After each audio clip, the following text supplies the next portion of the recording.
So, you start off with your liver panel.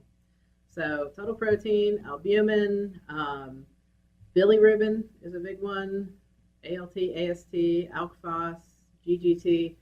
You're going to look at those different markers, and you're going to look at your patient. You're going to try and figure out why those markers are off.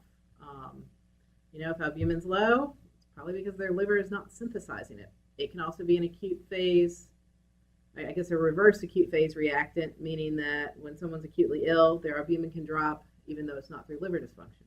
So you have to look at other things. Are their transaminases elevated?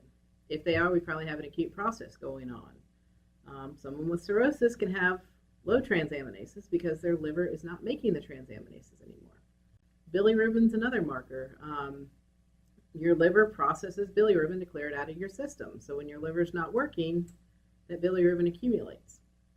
You also have to look and see, are they hemolyzing? Because that can falsely elevate your bilirubin. And, well, it doesn't falsely elevate it, but it elevates it not due to hepatic dysfunction.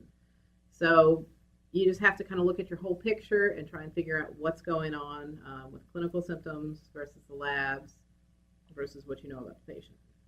In more chronic situations as well, your platelets may drop, your INR may increase, and this is actually then a true elevation in the INR because the liver also synthesizes your clotting factors.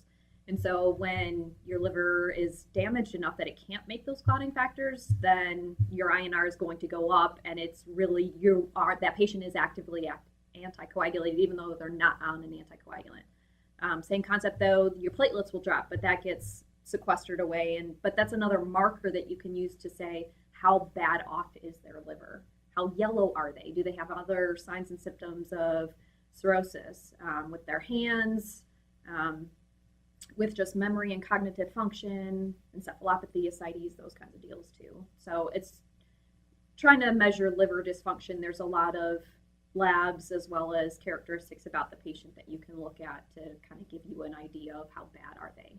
And there's a big difference between acute liver failure, fulminant liver failure, or cirrhosis and end-stage liver disease. They present very differently. You have to treat them very differently.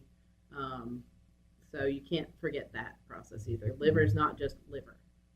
There's different processes going on. And if it truly is an acute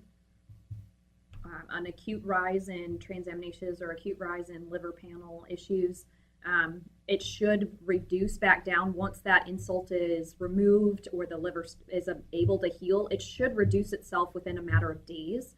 If it's more of an acute on chronic kind of a picture, the level of decline of your transaminases, if they're elevated, is a lot slower.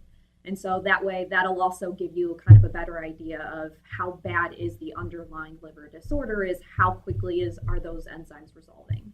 And along with that, and this is not just specific to liver, but this is anything, you want to look at trends. Mm-hmm. What's normal for that patient? So where's their baseline? Especially kidneys.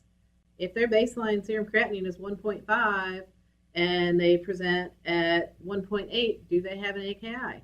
No, probably not. They just have some sort of renal impairment, probably a CKD depending on their age.